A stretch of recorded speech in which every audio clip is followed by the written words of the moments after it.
마태복음 5장 8절 한 목소리로 함께 읽도록 하겠습니다. 시작. 마음이 청결한 자는 복이 있나니 그들이 하나님을 볼 것이니요. 아멘. 이렇게 기도하겠습니다. 살아계신 하나님, 주의 은혜를 감사합니다. 우리가 주의 이름으로 함께 모였습니다. 하나님께서 함께하여 주시고 주님 의지하며 주님 깊이 예배하는 시간 되게 하여 주시옵소서. 감사하며 예수님 이름으로 기도합니다. 아멘. 우리는 마태복음 5장 8절에 마음이 청결한 자에 대해서 나누었습니다. 유대인들 생각했던 하나님 나라와 그리고 예수님께서 말씀하신 하나님 나라는 차이가 있었습니다. 오늘날도 우리가 신앙생활 하면서 자기가 생각하는 하나님 나라, 교회 다니는 이유를 알겠죠. 교회 다니는 이유와 그리고 하나님께서 우리를 부르신 이유가 차이가 나는 경우가 종종 있습니다. 유대인들은 그들이 생각했던 하나님 나라는 하나님께 주신 그 토라의 말씀을 잘 지켜 행하기만 하면 되는 것으로 그렇게 생각했으나 예수님께서는 청결한 것은 다른 것이 아니라 마음의 모든 생각과 욕망이 하나님으로 충만해지는 것이 청결함이라고 가르치셨습니다. 그런데 이렇게 마음이 청결한 자들에게 주시는 복은 오늘 성경에 보면 그들이 하나님을 볼 것이다 라고 되어 있습니다. 여기서 말하는 그 보다라는 단어는 우리가 일반적으로 보는 그런 단어를 쓰지 않았습니다. 물리적으로 보이는 보다의 단어가 아니에요. 그래서 이 성경은 하나님을 본다라고 했을 때는 이 단어는 그 영적인 것, 물리적인 것을 넘어서서 영적인 것들을 보고 사물 배후에 있는 그 의미를, 그러니까 이제 뭐 그런 거 있겠죠. 예를 들어서 우리가 동일하게 미술관에 갑니다. 미술관에 가서 미술 작품을 보면은 어떤 분은 그 미술관을 돌면서 그런 생각이 납니다. 왜 이 미술 전시를 했을까? 그래서 빨리 나가고 싶다라고 생각하는 사람이 있고, 똑같은 그림을 보면서도 와, 이 작가가 정말 놀랍구나. 그러니까 눈으로는 똑같은 작품을 보고 있지만 보는 게 다르죠.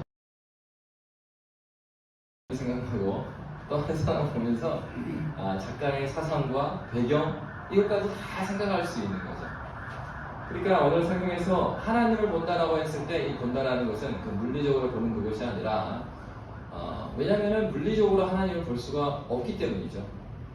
요한복음 4장에 하나님은 영이시니 예수님께서 말씀하신 바와 같이 하나님이 영이시기 때문에 우리가 물리적으로 보는 방식으로 볼 수 있는 분이 아니라는 것입니다. 그러나 성경은 했습니다. 그러면은 하나님을 본다는 의미가 무엇일까요? 성경에서도 보면은 내가 하나님을 배웠습니다. 하나님 만났습니다. 그런 표현들이 나오는데 그것을 우리는 하나님의 영광을 경험했다라고 말합니다. 그래서 하나님을 본다라고 했을 때 첫 번째 의미는 하나님의 영광을 경험하는 것입니다. 이것을 좀 신학적인 말로 하면 하나님의 그 발산적인 영광을 보았다. 그러니까 성경에서 영광을 이야기하면 세 가지 의미로 쓰고 있어요. 첫 번째의 영광은 하나님 자신의 성품으로서 하나님 자신의 영광입니다. 근데 우리가 하나님을 만났을 때 경험하게 되는 그 하나님의 어떠하심, 하나님의 어떠하심이 영광이거든요. 그 하나님의 영광을 경험한다는 것은 무엇일까요? 분이신데 그 영광을 발산할 때, 보여주실 때 경험되어져요. 마치 이것 같아요. 우리가 그 밤하늘에 보면 수많은 별들을 보지 않습니까? 근데 사실은 우리가 보고 있는 그 별은 이 시간에 있는 별이 아니라고 그러잖아요. 그러니까 수많은 별들이 그 별 자체에서 발산하는 빛, 그리고 빛의 속도가 있잖아요. 그러니까 몇백 광년을 지나와서 빛이 와갖고 도달해야지 빛을 보는 거예요. 그러면서 우리 별이라고 생각하지만 그 별은 지금의 그 별이 아니죠. 빛이 이미 약해져 있거나, 그러니까 한 200광년이다 그러면 200년 전에 그 발산되어진 빛을 보는 거죠. 실제로 빛이 있는지 없는지 그건 모르는 거죠. 그러니까 그런 것처럼 이 별 자체를 봤다기보다는 이 별에서 보내준 빛을 우리가 보는 것처럼 하나님 자신을 우리가 볼 수는 없어요. 왜요? 하나님 지극히 거룩하신 분이고 공의로우신 분이기 때문에 어떤 죄에 대해서 바로 공의로운 건 뭐예요? 죄가 지으면 죄의 그 질에 따라서 형벌을 내리는 것이 그것이 공의롭잖아요. 그러니까 하나님의 그런 공의로운 성품이 있기 때문에 성경에 보면 하나님을 직접 뵌 사람은 없어요. 그리고 뭐 이 표현이 그 성경은 누구를 향해 쓰진 것입니까? 사람한테 쓴 거니까 표현이 뭐 하나님의 뭐 등을 봤다, 뭐 이런 식의 표현이 있는 것이지 직접 하나님 본다 그러면은 우리 안에 여전히 죄가 남아있기 때문에 우리는 산산조각이 나고 사라질 수밖에 없는 거죠. 하나님께서 우리를 사랑하시니까 그렇게는 하시지 않아요. 그럼에도 불구하고 하나님께서는 그의 백성을 만나 주시죠. 왜요? 죄가 들어오기 전에 보면은 하나님과 아담이 매일매일 함께 에덴에서 거닐었어요. 그런 친밀한 교제 가운데 있었어요. 그리고 그 친밀한 교제, 그 사랑이 우리의 존재됨의 어떠함을 확인시켜주는 거예요. 우리가 살 수 있는 생명의 원동력이 되는 것입니다. 그러니까 우리가 살려면, 하나님께서 사랑하셔서 만드신 우리 사람이 살려면 하나님께서 만나주시는 그 생명의 은혜가 없으면 안 되니까 우리를 만나주시래. 제가 어떤 시절에 하나님과 흐리게 만나는 게 아니라 아주 명확하게 만났던 그런 방식은 아닌 방식으로. 그래서 성경에 보면 하나님께서 영광으로 임해 주셨다는 표현들이 쭉 나옵니다. 그래서 첫째는 하나님이시고요. 그리고 그 영광이 발산되어서 우리에게 보여주시는 것이 또 영광이다라고 말하고, 또 세 번째 영광의 의미는 그렇게 영광을 이 하나님의 임재를 경험했던 사람들의 반응이 무엇이었냐면 하나님을 찬양했어요. 하나님을 높여드렸어요. 그것을 이제 효과적 영광이라고 해요. 그래서 모든 피조물이 하나님의 영광이 깃들어지는 모든 피조 세계가 사람들이 하나님을 예배하고 높이는 것, 바로 이것이 다시 하나님께 올려드려지는 영광입니다. 그러니까 하나님 자신이 가지고 계신 영광, 그리고 그것을 피조 세계에 보여주신 영광, 그리고 이 피조 세계가 그것에 대해서 하나님께 감사함으로 올려드리는 영광의 의미가 있어요. 성경에 보면 이런 차이를 갖고 말하고 있습니다. 근데 중요한 것은 하나님의 영광을 경험한다고 했을 때 그 경험한다는 게 뭔가, 구약 성경에 보면 하나님께서 특별한 시기에 특별한 장소에서 그의 백성들을 만나 주셨어요. 예를 들면 모세 같은 경우에서도 광야에서 또 양을 치고 있는데 갑자기 그 호렙산에 그 딸기나무에 이제 막 떨기나무에 그 불이 붙은 거예요. 이게 가까이 가봤더니만 거기서 하나님께서 모세야, 네 신을 벗어라. 이게 하나님 만나 주셨잖아요. 그때 보면은 모세가 그 하나님을 이렇게 그 하나님의 얼굴을 받고, 사실 하나님의 얼굴이 없죠. 하나님 영이신데 막 우리처럼 뭐 눈이 있고 뭐 코가 있고 그런 게 아니죠. 성경에서 그렇게 기록해 놓은 것은 우리가 이해할 수 있도록 적기 위해서 기록해 놓은 것이지, 그러니까 뭐 내가 하나님 얼굴을 배웠다, 또 하나님께서 들으셨다, 그러니까 하나님께서 귀가 있고, 그러면 막 이런 상상을 하죠. 하나님께서 이 땅에 아주 없으신 데가 없으신데 그러면은 이제 한국에서도 만나 주셨으니까, 그러면 없으신 데가 없으니까 한국에서는 한 이 정도가 한국이고, 내 비행기 타고 이쪽으로 좀 왔으니까 이 왼쪽 귀쯤에 있나 내가. 근데 하나님께서 그렇게 성경을 써주신 이유는 진짜 하나님이 우리처럼 뭐 눈, 코, 귀가 있어서 그렇게 말씀하신 게 아니라, 그러니까 이 편지, 이 성경을 받는 사람이 사람이기 때문에 사람이 알아듣게 하기 위해서 쓰신 거죠.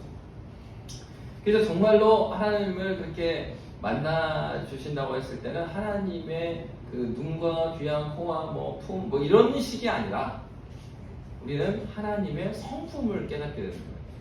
은혜 받았다라는 정체는 뭐냐면 눈에 보이지 않는 영이신 그 하나님을 내가 만났는데 그 만남을 통하여서 하나님이 누구이신지를 깨닫게 된 거죠.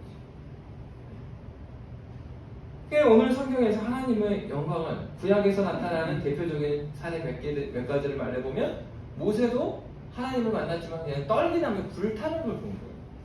네. 그렇게 하나님께서 임해 주셨어요. 뭐 그럴 뿐만 아니라 시내산에서 하나님께서 그 백성들을 만나 주셨을 때 백성들은 저 산 자락 밑에 있죠.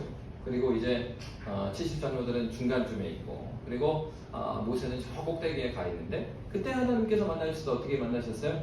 그 시내산에 구름으로 매기 임재하셔서 그가 지금 만나주고 있으심을 보여주셨죠.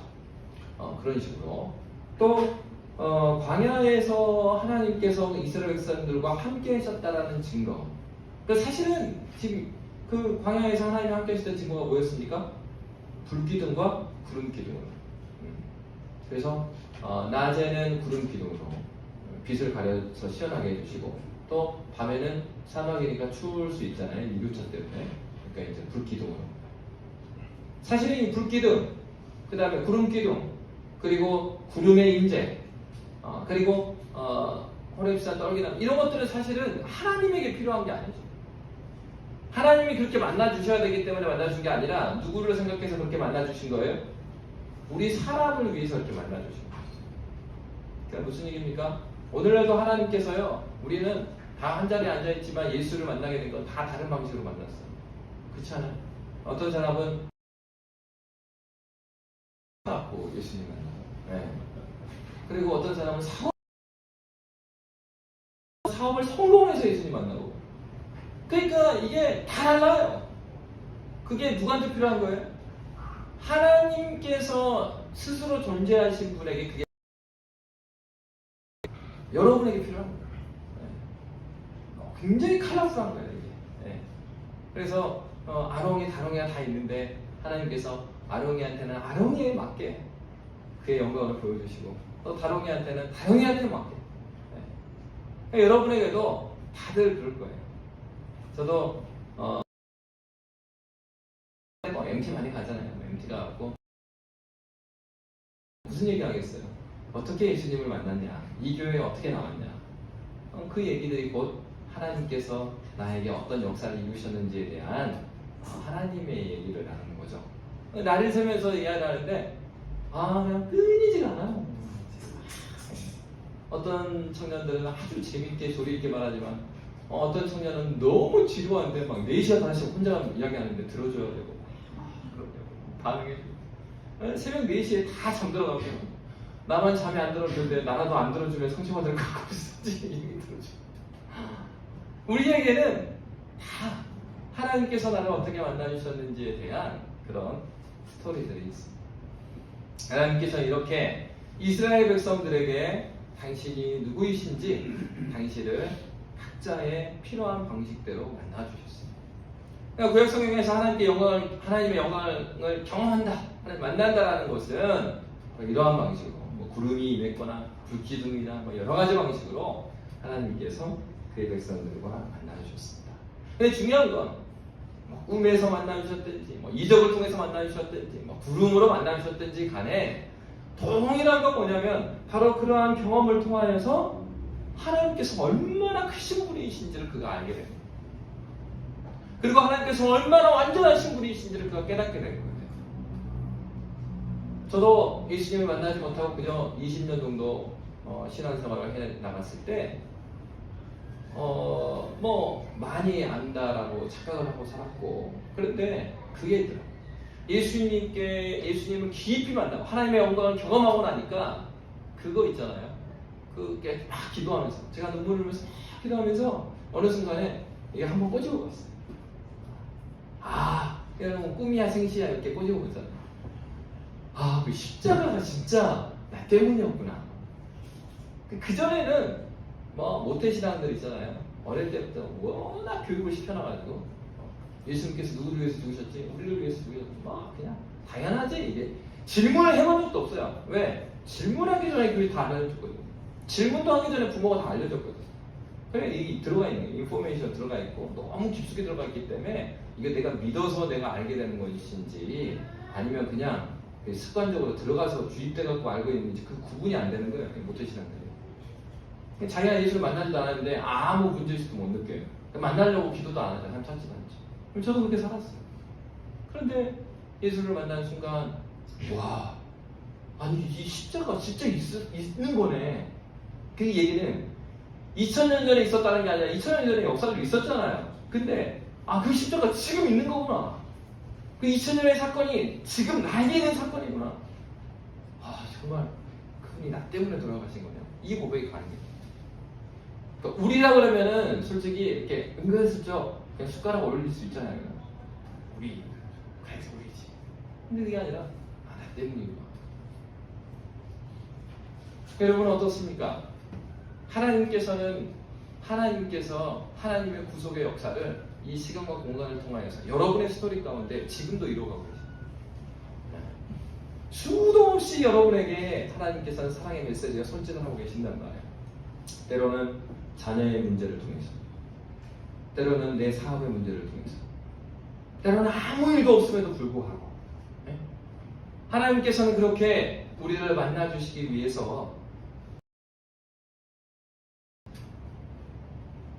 여러분 이렇게 다양한 경험 가운데 하나님을 만난 사람들의 동일한 특징은 하나님께서 정말로 계시고, 그리고 하나님께서는 그냥 계시기만 할 뿐만 아니라 탁월하신 분이시구나, 완전하신 분이시구나.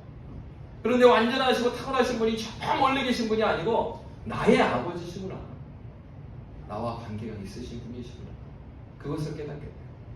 그것을 고백하게 되는 거예요. 여러분 그렇기 때문에 이러한 하나님의 영광을 경험한 사람들의 동일한 특징이 무엇입니까? 그의 죄를 고백할 수밖에 없어요. 하나님의 그 도덕적인 완전하신 가운데 하나님께서 수도 없이 나에게 손을 내미셨구나, 나한테 손 내밀어야 되는 아쉬운 분이 아닌데도. 그래서 여러분 그러잖아요. 그 아무런 이유 없이 막 선을 베풀어요. 여러분 주변에 있는 분들 도와주고 선을 베푸잖아요. 받는 사람 입장에서 딱 드는 생각이, 뭘 잘못했나? 왜 자꾸 난 잘해주지? 뭐 이 생각. 두 번째로는 예수쟁인가? 전도하려고 그러나? 뭐 이런 생각이 드는 거지. 그러나 우리가 그 사람한테 선을 베풀고 그에게 친절을 베풀고 그에게 섬기는 이유가 무엇입니까? 그 사람에게 빚졌기 때문에 그래요. 우리의 빚은 그 사람에게 빚진 게 아니라 나를 구해 주셔서 그의 생명을 다 주신 예수님께 빚진 자니까. 그리고 내가 사랑하는 그 예수가 또 다른 그 사람을 향해서 지금도 눈물을 흘리시니까 그게 너무 마음 아픈 거 아닙니까? 예수 때문에 내가 용서하는 것이고 예수 때문에 참아내는 것이고, 그러기 때문에 사랑되지 않은 그때에 무엇 때문에 아파요? 사랑하지 못하는 저 사람의 악한 것 때문에 아픈 게 아니고요, 내가 하나님의 사랑을 경험했음에도 불구하고 그 사랑을 그것이 예수 만난 사람이죠. 양심에 화인 맞은 사람이 어떤 사람일까요? 관계가 문제가 있음에도 불구하고 아무런 거리낌이 없는 거예요. 그리고 100가지 이유를 내가 용서하지 않아야 될 이유는 첫째, 둘째, 셋째, 넷째. 맞습니까? 맞지 않습니까? 맞죠? 보통 안 틀려요. 그 얘기들이 다 맞는 얘기예요. 동일하게. 그러면 우리 주님도 우리에게 그렇게 할 말이 있으신 거예요. 내가 너를 지옥에 보내야 되는 이유 말해볼까? 넌 존재 자체부터 아니거든. 100가지 말할 필요 없고, 첫사랑 만나에 범죄했을 때 네가 태어나는 것 자체가 지옥행이야. 이미 너 지옥이라고.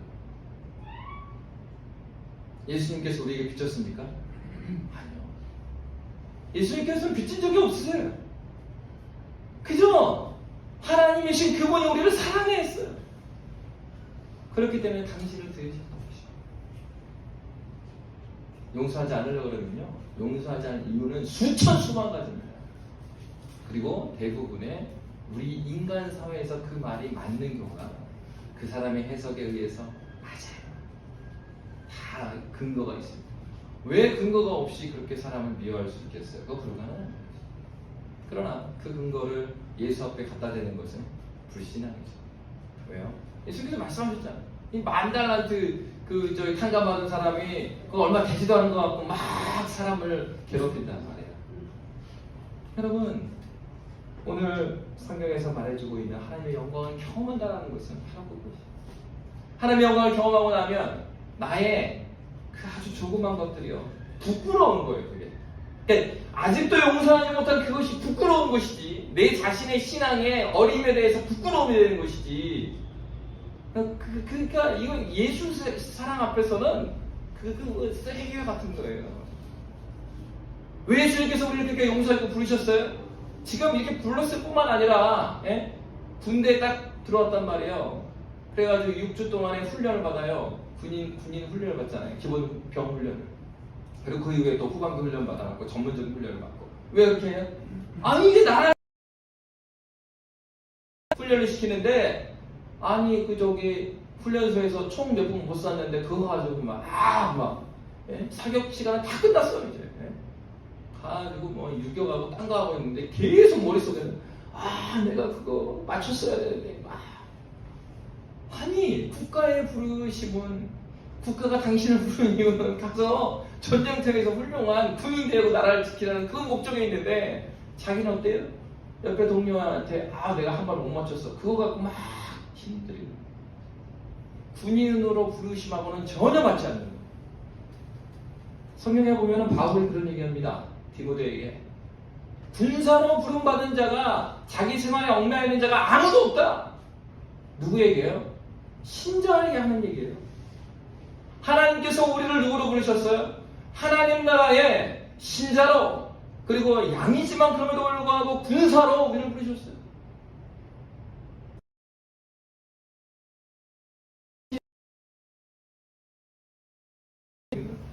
아직 신병교육대를 지금 졸업을 못하는 거예요. 신병교육대 졸업하기 전에 2등급도 아니잖아요 지금. 근데 또 민간인도 아니야. 불신자는 아닌데 이게 하나님 나라에 위해서 싸워야 되는데 아직 싸울 준비가 안 돼 있는 거예요 지금. 여러분 하나님께서 하나님의 영광을 먼저 경험하게 하신 이유가 무엇입니까? 그것은요 그 자리에 멈춰갖고 제자리에서 주저앉고 자기의 일에 막 부딪히면 그렇게 살아나고 부르신 게 아니에요. 여러분 그저 그런 사람으로 여러분을 부르기 위해서 하나님께서 그의 아들을 우리에게 주신 것이 아닙니다. 하나님의 영광을 경험한 자들은요 무엇을 깨닫게 됩니까? 하나님의 어떠하심을 깨닫게 될 뿐만 아니라 하나님께서 이 세상을 왜 만드신지를 깨닫게 되고 그리고 그 신자에게는 이 인생을 어떻게 살아야 되는지 삶의 구체적인 목표가 뚜렷해지게 됩니다. 내가 하나님의 사명대로 살아가지 아니하고 하나님의 영광 앞에 무릎 꿇지 않고 걷지 못하는 이유는 다른 게 있는 게 아니에요. 하나님의 영광에 대한 경험이 없어서 그래요. 아니면 하나님의 영광의 인재에 대한 경험이 너무 먼 얘기. 언제 은혜 받으셨습니까? 은혜요. 지금 대학교 졸업한 지가 지금 언제 은혜 받으셨어요? 그 중학교 때 누구 선생님 때. 아니 현재적으로 내가 은혜 가운데 있지 아니하면 안 되는 거 아닙니까? 그런 거죠. 이번 주에도 하나님께서 이렇게 일하시는 것을 보여주셨어요. 어떤 사람이에요? 하나님의 영광을 경험한 사람은 하나님과 그리고 이 세상과 그리고 내가 어떠한 존재인지 그것을 깨닫게 돼요. 여러분 오늘 성경은 첫 번째로 하나님을 본다는 것은 하나님의 이런 영광을 경험하는 것임을 우리에게 알려주고 있습니다. 여러분 두 번째로 그러면 하나님을 본다는 것은 무엇일까요? 이렇게 하나님의 영광을 경험한 사람들에게 나타나는 그런 특징 중에 있어요. 그것은 뭐냐면 이 세상 가운데 그전에는 볼 수 없는 것들을 보는 것이 하나님의 영광을 경험한 사람입니다. 하나님을 보는 두 번째 의미입니다. 그러니까 이렇게 하나님의 영광을 경험한 사람은요 뭘 보게 되냐면 그전에는 보지 못한 것들을 발견하는 거예요. 이 길거리를 걸어 다니다가 하늘거리는 그 가로수를 보면서도 그전에는 한국에 지금은 많이 바뀌었지만 예전에는 은행나무를 그렇게 많이 심었잖아요. 가을만 되면은 길거리 지나다니는 게 너무 곤욕스러운 거예요. 은행도 똥 냄새 같은 거 나잖아요. 한번 잘못 밟아갖고 가면은 집에서 계속 이 신발에서 냄새 나고 그럼 이제 욕하기 시작합니다. 어느 자식이 은행나무를 도로에다 심으라고 그래갖고 말이야. 가을 때마다 냄새 나가지고 은혜가 있을 때는 어떻게 합니까? 다 은혜나무를 지나가면서 와 주님 이렇게 우리 코가 정말 이 코가 민감한 기관이잖아요. 우리 기관 중에서 그래서 코가 실증이 굉장히 빨리 난대요. 그러니까 이 아주 독한 건 아니지만 이 코가 여러 가지 향기를 맡을 수 있도록 해줘야 얘가 이렇게 감각이 죽지 않는다는 거죠. 아, 하나님, 우리를 너무 사랑하셔서 가을마다 이렇게 은행 향기를 맡으면서 코를 이렇게 환기시켜 주시고 똑같은 일을 경험하는데도 전혀 달라지는. 그래서 은행을 볼 때마다 어떤 생각을 합니까? 와, 은행이 진짜 오래 산다고 그러잖아요. 아, 하나님, 저 세월이 지나도 꿋꿋이 서 있는 저 은행처럼 내가 하나님 앞에서 신앙이 그렇게 견고하게 서질 수 있도록 인도해 주십시오. 언제? 하나님의 은혜를 경험하고 나면, 하나님의 영광을 경험하고 나면 똑같은 것을 보는데도 이제 마음속에 움직이는 것이 너무 달라집니다. 자연을 보면서만 그렇습니까? 그렇지 않죠. 이 자연을 보면서도 아름다운 것들을 발견해 나갈 뿐만 아니라 그 아름다움이 어떻게 됩니까? 요즘에 날씨가 너무 좋잖아요. 그 온도 올라가는 거 빼고. 너무 좋죠. 그러면은 이 자연의 아주 시원한 바닷가를 가고 그렇게 되면은 그늘에 앉아갖고 무슨 생각을 하겠어요? 넓은 바다, 모래사장 쫙 보고 해변을 보면서 그러면서 그늘에 앉아서 바람을 막 불어오고 그럼 어떤 생각이 나요? 막걸리 생각이 난다고 하는 사람들. 어째 왜 친구 아빠랑 거기 예수를 안 믿어요? 가족이랑 같이 놀러 갔어.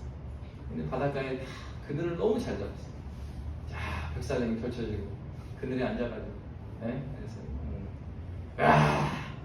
여기에 맥주만 있으면 더 할 게 없다. 그 예수를 안 믿는 사람들의 특징이 뭐예요? 그 아름다운 게 생각나면 뭐가 생각나냐면 자신의 욕구를 충족시켜줄 것들이 생각나요. 하나님의 영광을 경험한 사람들은 딱 보는 순간 어떤 생각이 듭니까? 우와, 홍콩에 그냥 높은 건물, 높은 건물들만 있고 빽빽하고 길만 좁은 줄 알았더니 우와, 역시 사람이 만든 것들은 벽만 보이고 그렇지만 하나님이 만드신 것은 너무 아름답구나. 이 홍콩은 너무 아름다운 곳인데 인간의 욕망이 모여져 있는 이 도시는 그냥 막 이렇게 질서 없이 막. 근데 와, 하나님께서 만드신 건 이렇게 다르구나. 와, 아름답다. 홍콩이 정말 아름다운 곳이다. 하나님의 은혜가 충만할 때는 그 똑같은 자연을 보면서도 어떤 사람은 소주와 맥주와 삼겹살을 생각하지만 어떤 사람은 그것을 보면서 와, 하나님께서 이렇게 아름다움을 주셔서 우리를 숨쉬게 하시는 거예요. 도시문명 가운데 금융업 있잖아요. 수많은 경쟁과 치열한 인간의 욕망들이 녹여져 있는 이곳 가운데서 그 치열한 경쟁 가운데 일주일을 여러분 사시잖아요.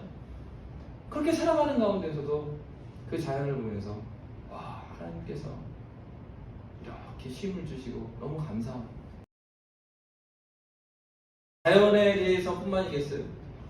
인간관계에 있어서 그리고 사회생활에 있어서 어떤 사건을 해석하는 해석 자체가 달라져요. 무엇 때문에? 하나님의 영광을 경험합니다. 사실은 어려운 관계, 어려운 상사를 만났어요. 그 인간관계가 쉽겠습니까? 그 사회관계가 쉽겠습니까? 가족 때문이라도 내가 굽히고 살아야 되는데 대부분 그 직장생활하는 분이 그러잖아요. 가족 때문이라도 내 자존심을 죽이고 저도 그렇게 사회생활 했었어요. 남의도 보기가 쉬운 게 아니에요. 고개 숙여야 되고 원치 않아. 자존심 버리지 않는 순간 그러려면 안 버리려면 자기 실력이 있어야 돼요. 실력도 없는데 무슨 자존심입니까? 취급도 안 해줍니다. 대화 상대가 되지 않는데 실력이 될 뿐만 아니라 자기를 계속 꺾는 게 사회생활 아니에요.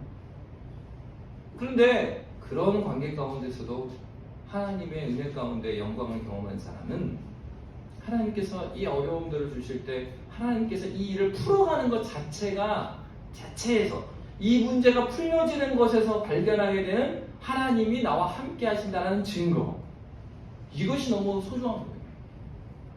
이것이 반복되면 그러면 그 신자가 어떻게 말할까요? 이렇게 말하는 거죠.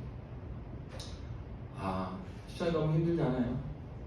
들어보니까 기도 제목 들어보니까 이런 상황이 너무 힘드실 텐데. 근데 오히려 어떻게 고백합니까? 아니요, 목사님. 어차피 제가 사업에 길에 들어선 순간 이 일들은 예정되어 있는 것입니다. 저 아니어도 뭐 예수 안 믿는 사람들 이거는 뭐 이 판에서 일어나면 당연히 겪는 것이고요. 다만 저는 이번에는 또 하나님께서 어떻게 이거를 해결해 가실까가 궁금해지고 그렇기 때문에 힘든 건 힘든 건데 기대감이 있습니다. 기대감이 있습니다. 하나님께서 그 사건을 해결해 주시면서 발견하게 되는 첫째는 하나님의 위로죠. 하나님께서 나를 잊지 아니하시고 이 사건 가운데서 함께 해주시구나. 그리고 또 하나는 하나님 그럼을 통하여서 하나님이 누구이신지를 내가 더욱더 알게 됐고 그것을 통해서 이 땅에서 내가 인정받지 못할 사람이었음에도 불구하고 이 판에서 인정받지 못할 상황이었음에도 불구하고 하나님께서 그를 높이심을 보게 되는 거예요. 똑같은 상황에 똑같은 현장에 들어가도 하나님의 영광을 경험한 사람은 그 사건, 그 인간관계, 그 자연을 보면서 하나님의 하나님 되심을 다시 한번 발견하면서 그가 어떻게 하나님께 반응하겠습니까? 주님의 높고 위대하심을 내 영혼이 찬양하네. 주님의 높고 위대하심을 내 영혼이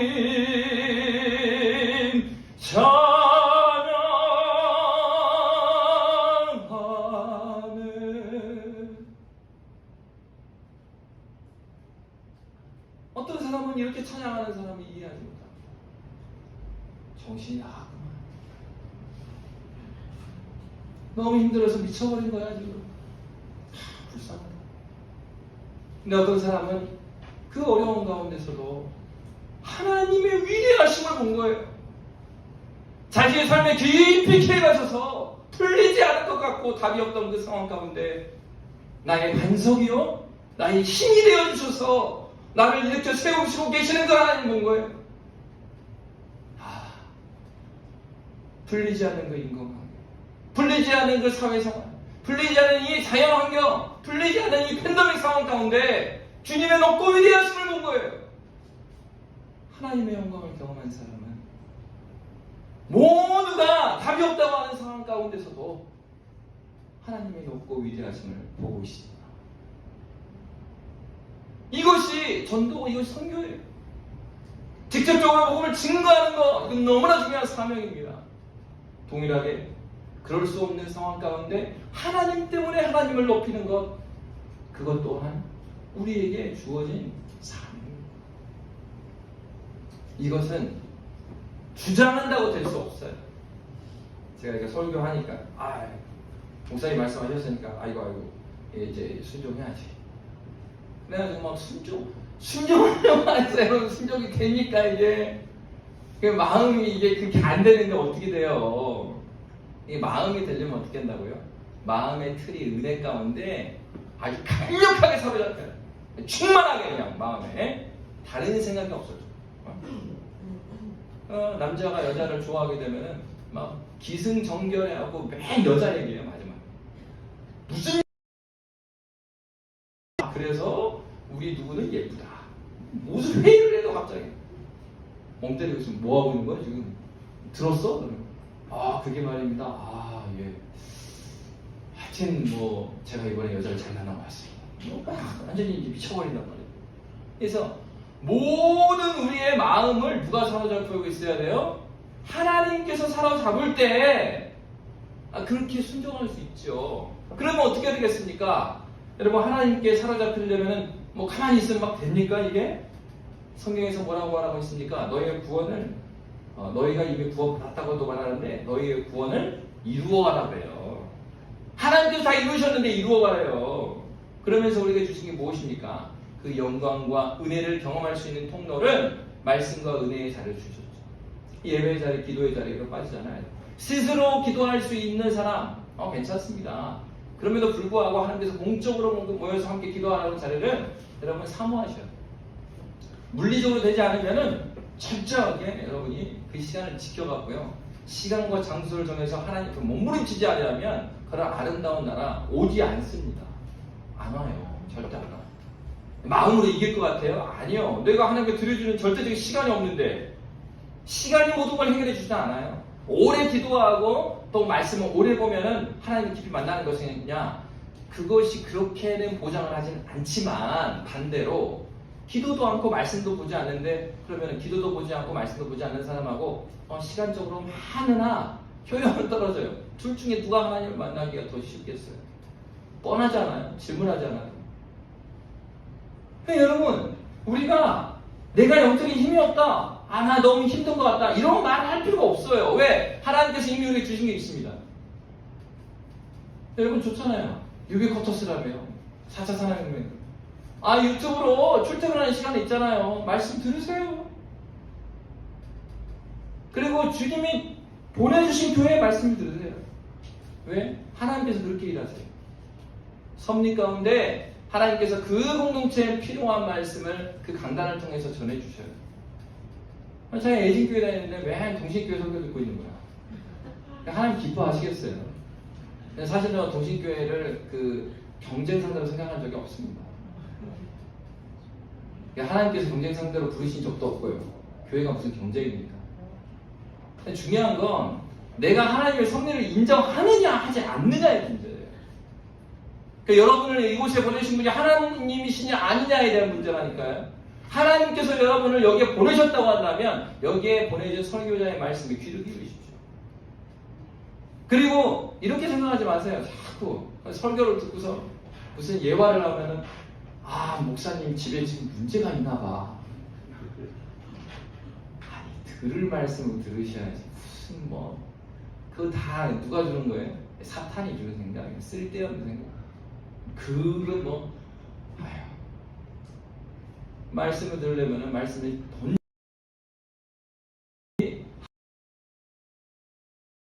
뭐만 귀에 들리냐면 예화만 들리는 거예요. 야, 오늘 목사님이 설교 시간에 노래했는데 노래 잘하더라. 노래 들으라고 설교 안 했습니까? 그게? 그러니까 말씀을 들으면서 하나님의 영광을 경험한 사람은 어떻겠습니까? 하나님께서 나에게 뭐라고 말씀하시냐, 이게 집중돼요. 여러분 어떤 사람 어떻게 말하는 분도 있는 줄 알아요? 목사님 저는 예와 많은 그런 설교 좋지 않고요. 그냥 성경만 이야기해 주세요. 네? 가슴을 치면서 성경을 알고 싶어요. 하나님의 말씀이 알고 싶다 이거예요. 하나님께서 오늘 나에게 주신 말씀이 무엇인지가 너무 배가 고픈 거예요. 하나님께서 우리에게 말씀에 은혜를 주시고, 여러분 오히려 우리가 유튜브로 작년 전까지는 안 했잖아요. 지금은 여러분 옛날 설교부터 다 나와 있어요. 안 되면 시간을 정해놓고 그 다음에 시간과 장소를 정해놓고 그 말씀 듣고 깨달아지는 걸 가지고 기도하십시오. 네? 스스로 큐티가 잘 안 되면 말씀을 듣고 기도하세요. 싸워야 될 거 아니에요. 싸워보지도 않고 아무것도 안 하고 힘이 없다 그런 말을 어떻게 할 수 있어요? 부끄럽게. 하나님 앞에서 우리가 이렇게 하나님 앞에 나아가야 되는 것이죠. 여러분 이렇게 하나님의 영광을 경험한 사람, 그 사람에 나타나는 것이 무엇이라고? 그것은 하나님의 어떠하심을 찬양하게 되는 것이죠. 그러면 그렇게 하나님의 영광을 보려면 어떻게 되겠어요? 첫째는 지난주에 말씀드린 것과 같이 청결한 마음이 있어야 되는 것이죠. 청결한 마음. 전심으로 하나님에게 충만한 마음. 근데 이제 두 번째로 필요한 게 뭐냐면 지식이에요. 그러니까 이런 거잖아요. 똑같은 걸 봐도 아이들 같은 경우에는 감동이 별로 없죠. 그죠? 아주 좋은 뮤지컬. 애들하고 같이 가서 뮤지컬을 봐요. 근데 이제 오페라의 유령. 그러면 애들이 막 가요. 너무 막 대단한 배우들이 노래를 부르고 하는데 아이들은 앉아가지고 언제 끝나? 언제 아이스크림 먹어? 맥도날드 가야 되는데. 그러면 이제 오페라 하우스에서 할 말은 아니잖아요. 맥도날드 가잖아. 아이들한테 이 배우들이 누구고 이 작품이 얼마나 좋은 작품인지에 대한 지식이 없으니까 그냥 이제 이것보다는 뭐가 좋아요? 오페라 유령 이런 것보다는 그냥 타요타요가 훨씬 낫고, 타요타요와 함께라면 1시간 2시간도 있겠는데 저 도대체 유령 뭐 하는 건가? 똑같은 걸 봐도 지식이 없으면요 거기에 아무 감흥이 없어요. 목사님들이 이제 성도님들과 함께 한국에서 예전에 그거 많이 갔잖아요. 예루살렘 가고 하는 순례 여행인가 순례 여행도 가고 또 정규교회 여행도 가고 한 번은 정규교회 여행에 그 이름만 들어도 유명한 목사님들이 성도님들과 함께 갔어요. 한 40명이 해가지고 가는데 어제 그 가이드를 붙일 거 아니에요. 그래서 가이드가 설명을 하는데 이게 막 그 정확지도 않은 뭐 이렇게 가이드를 해주는 거예요. 그래서 이제 그 목사님들이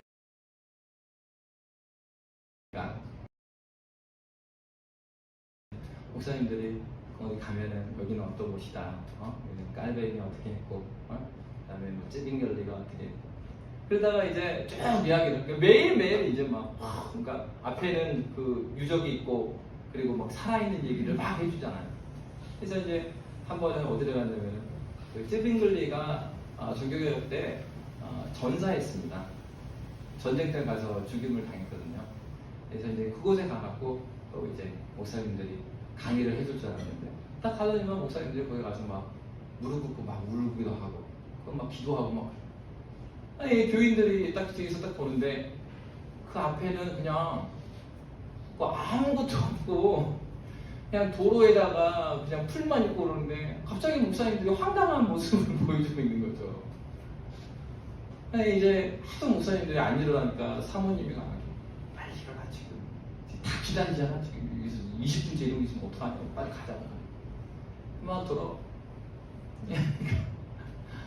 그곳이 어떤 곳인지를 아니까 목사님들 찌빙글레의 인생도 다 알고 있고 그들이 얼마나 복음을 위해서 자기 생명까지 바치면서 쌓아왔고 그들의 죽음이 없었다면 지금의 나도 없다. 그 많은 책들을 읽고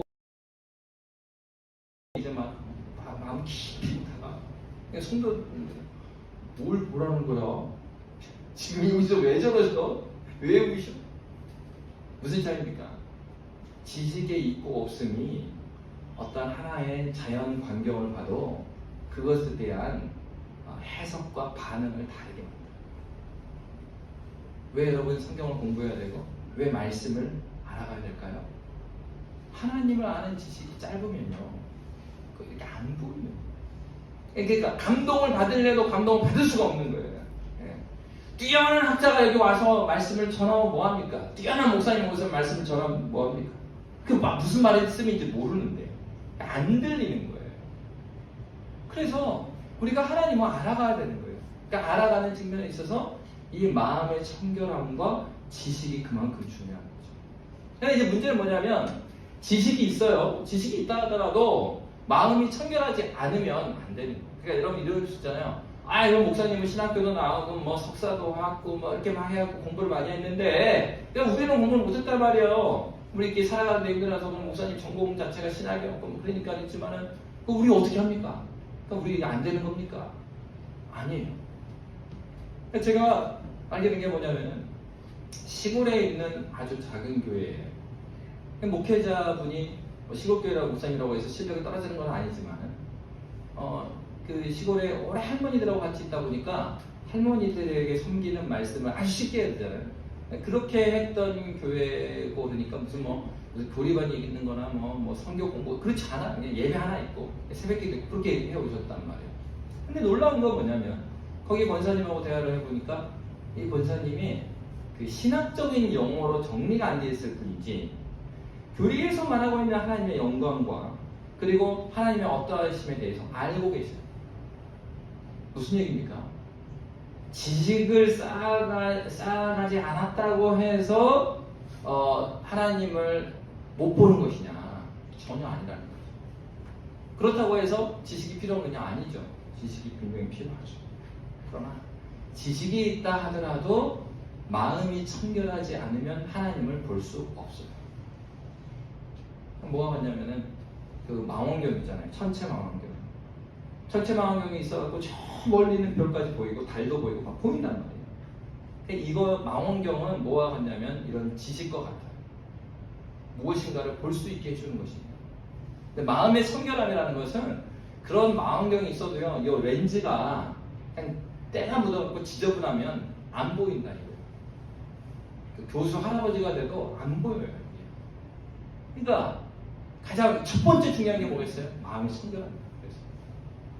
여러분, 그래서 하나님 앞에서 내가 전심으로 하나님 앞에 순전한 마음으로 살기를 은혜를 사모하고 하나님만 바라보도록 간절히 원하는 순수한 그 마음을 하나님 앞에서 가지고 있으면,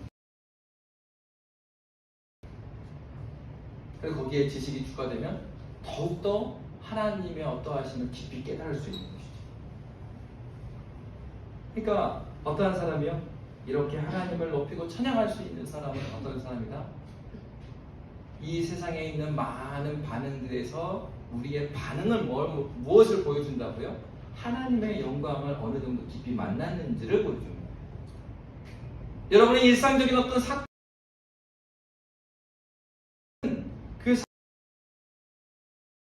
내가 하나님을 얼마나 깊이 만났고 하나님을 얼마나 알고 있는 것에 대한 반응을 보여줍니다. 그러니까 여러분의 일상 가운데 일어나는 일들에 대해서 우리는 경건한 마음으로 그 긴장감을 가지고 있어요. 이 문제 해결해야죠. 나에게 일어난 일이고 나에게 회사에서 맡겨준 일이니까 이 문제 해결해야죠. 그런데 이 문제를 해결하는 가운데서 드러나는 나의 어떤 심적인 동요, 마음의 움직임, 이것이 나의 지금 그 좌표, 내가 어디 있는지를 보여주는 거예요. 내가 신앙적으로 지금 어느 정도의 지점이 있는지를 보여주는 것이죠. 그때마다 하나님께 나아가시죠. 그렇기 때문에 세 번째로 하나님을 본다는 것은 하나님을 더 잘 볼 수 있으면 결국은 뭐겠어요? 친밀함입니다. 친밀함입니다. 하나님과 함께 가까이 있는 자가 하나님 볼 수 있어요. 지식이 좀 떨어져도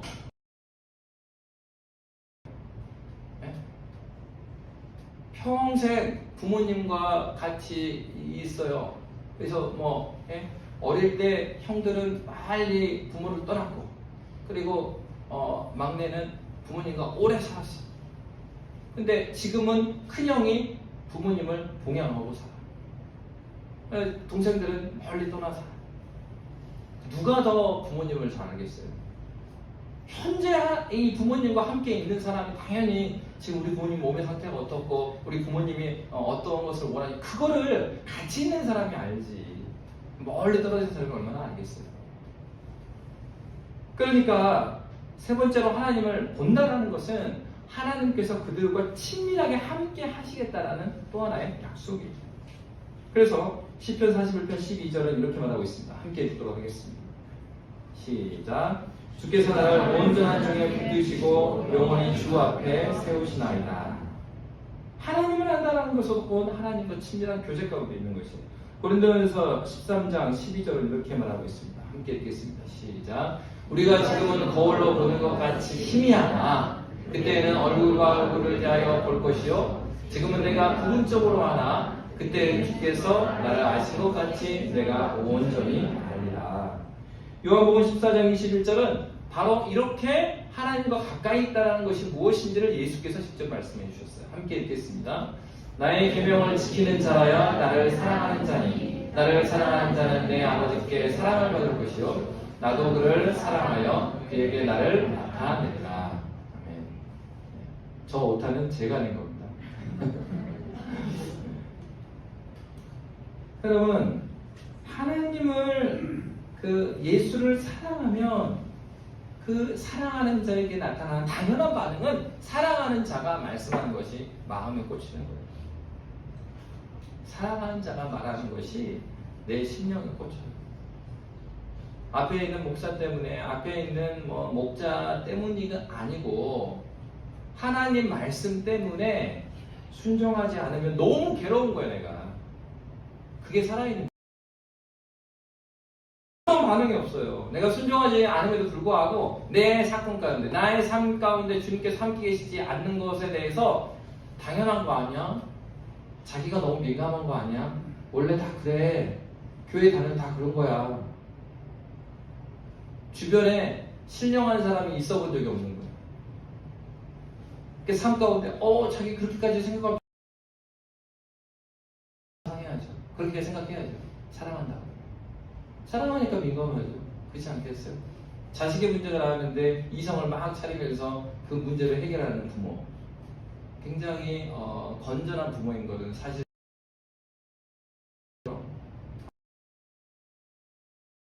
저도 어릴 때 그 아버지가 동네 시골이니까 시골의 목사님은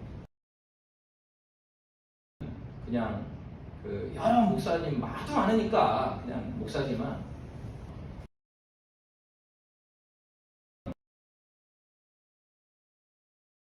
어떤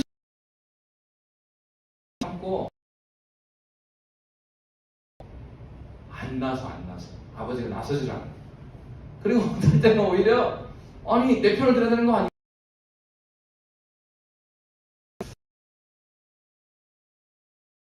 이걸 잘못했고 너도 잘못했으니까 이게 막 아빠가 물타기를 하시네.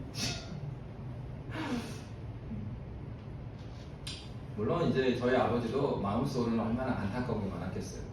근데 이제 그렇게 했을 때 교회 목사님 그렇게 했을 때 동네에서 수많은 사람들이 오해를 하고 그리고 또 목사라도 어쩔 수 없구나. 자기 새끼 앞에서는 저런 식으로 하는구나.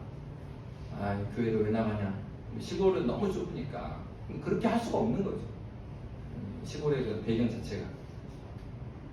그렇지만 여러분 우리가 그렇지 않겠습니까? 사랑하는 사람에 대해서 어떠한 일이 일어났을 때 우리의 마음의 정동이요, 마음의 움직임이라는 것이 우리의 뜻대로 잘 움직이지 않아요. 하나님께 깊이 접붙여 받을 때 우리 마음 가운데 일어나는 삶이 나에게 주는 건드리는 것들과 마음의 움직임들이 내 마음대로 움직이지 않을 때 내가 하나님께 깊이 친밀하게 있으면 그것을 하나님 중심적으로 해석하고 하나님 중심적으로 하나님 말씀에 순종하려고 하는 마음이 내 마음을 지배하게 되어 있어요.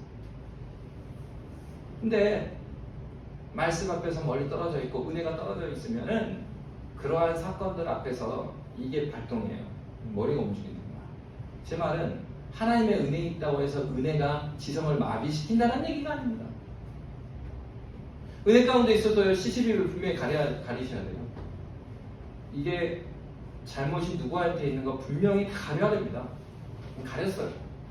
분석을 했어요.